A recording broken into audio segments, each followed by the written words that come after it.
Hey guys, my name is Mannequin and welcome back to Mastering EDM with FL Studio. So today's topic is dynamics. And I'm not sure how long this is going to go. I might actually split this into multiple videos depending on how long the timer ends up going for the first thing here. But what I'm going to start with is talking about compression. So we have our different sections here. And if we go to the dynamic section, you'll notice we have a compressor, limiter, multiband compressor, a soft clipper, maximus, and sound goodizer. So first one we want to talk about is the compressor. I am putting this on the synth channel right now. And what that allows to do is change up this synthesizer right here. So once again. So first of all, let me turn this off and listen to the synthesizer.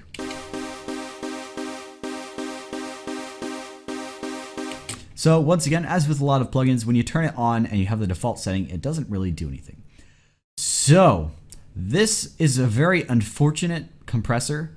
The reason I say that is because there is no graphical interface. It's all just knobs. So to counter that, I think I may actually pull up an illustrative piece of software a little bit later. But we'll see depending on how things end up going with my explanation here. I don't plan out too many of these videos. Most of it's on the fly. So now the best way to think about this is we have a volume fader here, and then we have our little meter right here. So if you watch the meter,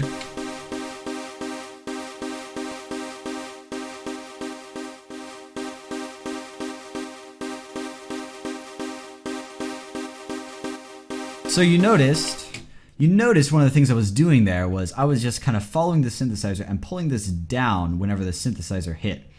That's what a compressor does.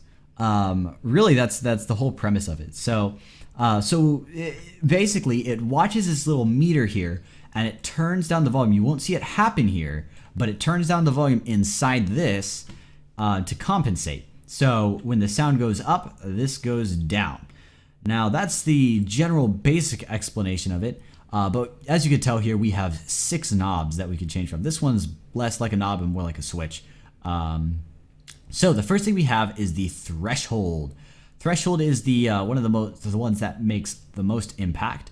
And what this is going to do is it's going to make a little line. And it's going to say, okay, when this meter goes up above this line, start to compress. Otherwise, if it's underneath of it, just don't do anything. Leave it alone. Let the sound go through and don't change the slider at all. So when it gets to this certain line, which is the threshold, it'll start to compress. Now, how much does it compress? That's a good question to ask. That's our ratio. So our ratio is how much it takes.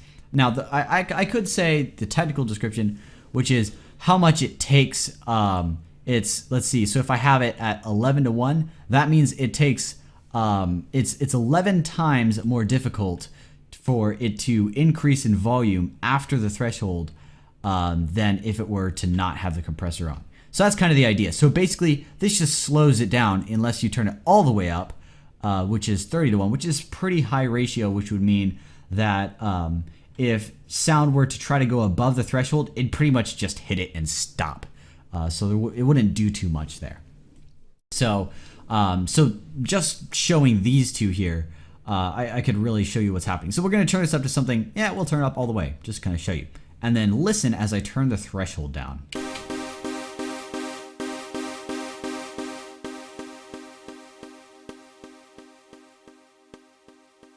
So you notice for the most part it's kind of swishing it down, but then we have this little pluck sound that happens.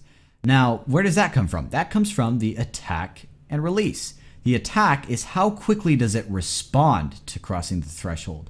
So when you cross the threshold, let's just say this is your sensitivity, like how close attention is this compressor paying here? So is it really watching that, and is it going to jump on it really fast? Or is it kind of lazy and it's just going to be like, oh, you changed it? Okay, I'll do something here. Let me pull this down the volume. Yeah, okay. So the shorter you have this, if we have it at 0 here and turn on the threshold, watch what happens. It's like there's only a tiny click let through, but if we open up the attack,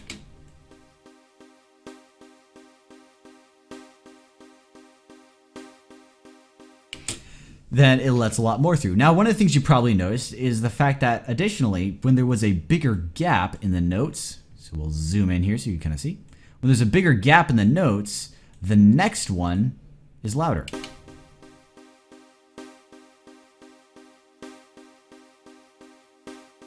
Now, why is that? Well, it's because we have release. Now, release is how long does it take to let go when it goes back down below the threshold. So we cross our line, and it takes this amount of time, 251 milliseconds, to compress it to the ratio that it had before. So basically, to turn down the volume fader to whatever ratio you had it set to, and then the release is when it goes back down beneath. How long does it take for us to go back up? So if we make this very fast, watch what happens. We get that nice louder pluck here, but if we increase it,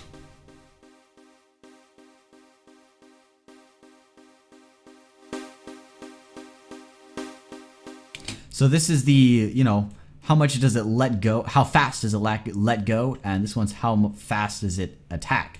So attack and release, they're going to be your best friends. Now, kind of remember from when we were doing synthesizers, we had this as well, except it was almost the opposite concept. This one's kind of like how much do we let through, and this one's how much do we kind of trail off in a sense. It's a hard way to describe it, but try to keep these in the back of your mind in terms of the use cases for all these. And then we have this final knob, which is the compressor type. Now, I said it was like a switch in the beginning because we have hard, medium, vintage, soft, hard R, medium R, vintage R, or soft R. Now, these are just different tones of compressors. So if we change it here, I'm going to set very fast attack, so it's 0. And then we'll have just like a release of who cares.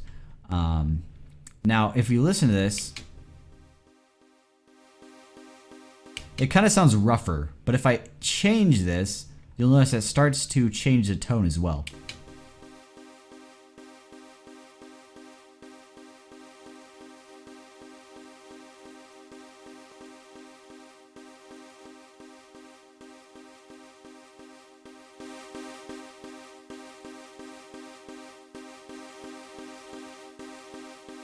So now tone is a very subjective term, and that's kind of basically just means it changes the general sound of it. Now tone could be tons of different things. Just realize that when someone says tone, they mean that they change something and it makes it sound better. So use this to kind of select your tone. And like I said, it's entirely subjective, so it's up to you to choose which one you want for a particular sound. So that is the basics of compression. Now, I think I kind of want to talk about a little bit just how compression works in a different sense. So what we're going to do instead now is go to the Fruity limiter. So we talked about the compressor, and now we're going to do a limiter. Limiter is very similar to a compressor. Now, if you watch what happens here, we have our limiter, we have the ceiling, which is basically where do we want it to cap at. So it's kind of like our threshold. And then we just have gain, which I don't think I talked about in the last compressor, because gain is always just the volume. Like, do you want to pull it up or pull it down just uniformly? So we'll ignore that. But we have the gain, the ceiling, and the stat, which is soft saturation threshold, or sat, not stat.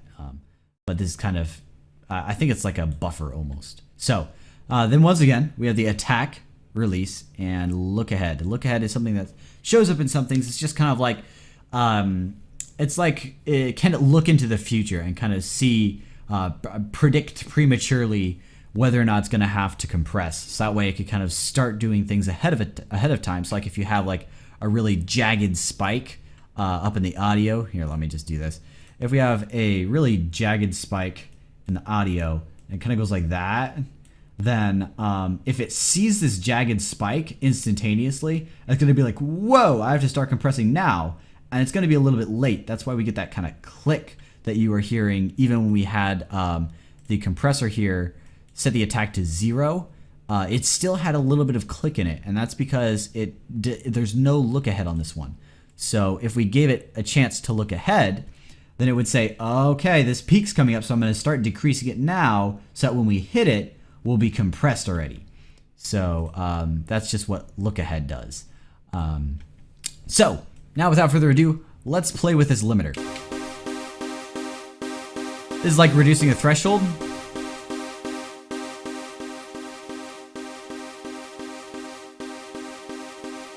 So now you could really see what's going on. As we have the original sound, which you can see all the way in purple there. What's the best way to do this here? Let's see if I could pull this up a little and then pull down the volume so we could get a bigger. There we go. So now we can pull the ceiling.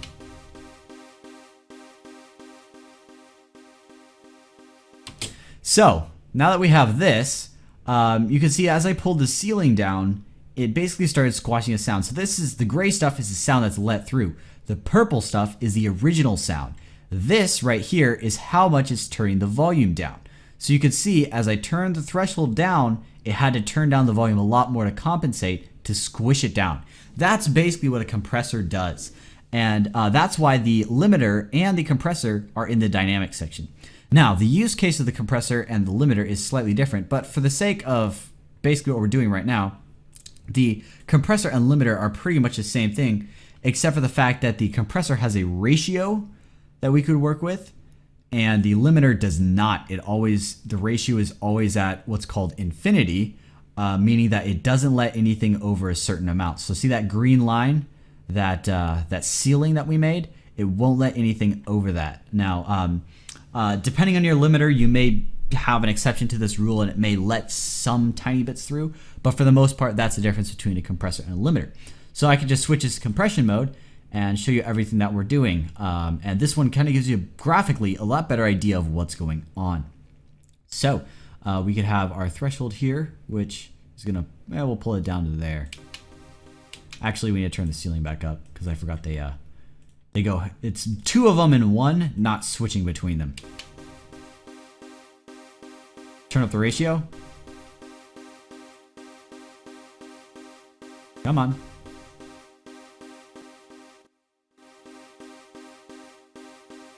Okay, I see, because it's not doing anything until we hit the volume of the original sound there.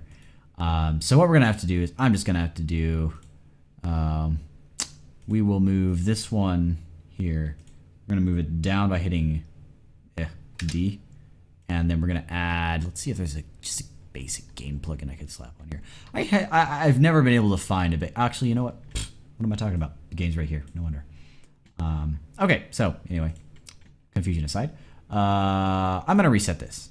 So just replace that with none, and then go back to our limiter. So then we could have our compressor here, and we're gonna turn the threshold down and the ratio up.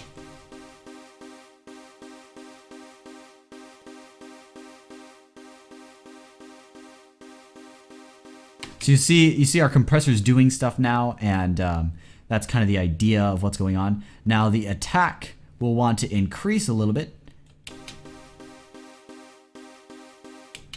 And the attack, you'll notice, kind of makes things smoother. So if I actually set a rather long attack, first of all, I need to turn the threshold down. You'll notice it's a lot smoother than it was before, how it was very jagged before. And also if I increase the release more, the same thing will kind of happen. It'll smooth out even more. So if I really fast release. So that's really, you know, what a compressor does.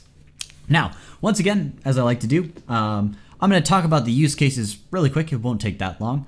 But we could use a compressor for two main purposes. Limiter is something entirely different, and it's used more for squashing things, but we'll talk about that later in future videos.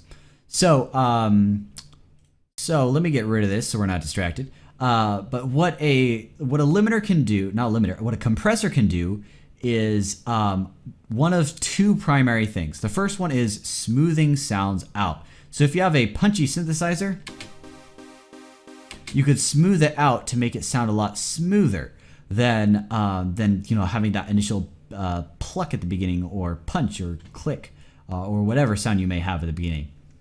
So that's one of the things you could do with it. The other use case is accentuating that pluck, making things punchier and cut through better. A great example is if I do this to a kick drum. We'll do this very quickly here.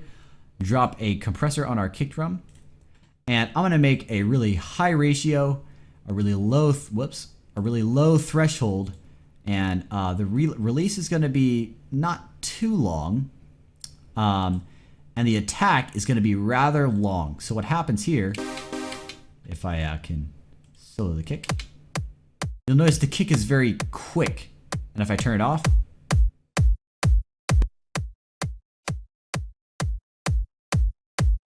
so I could use this to accentuate the punch at the beginning, or the click at the beginning.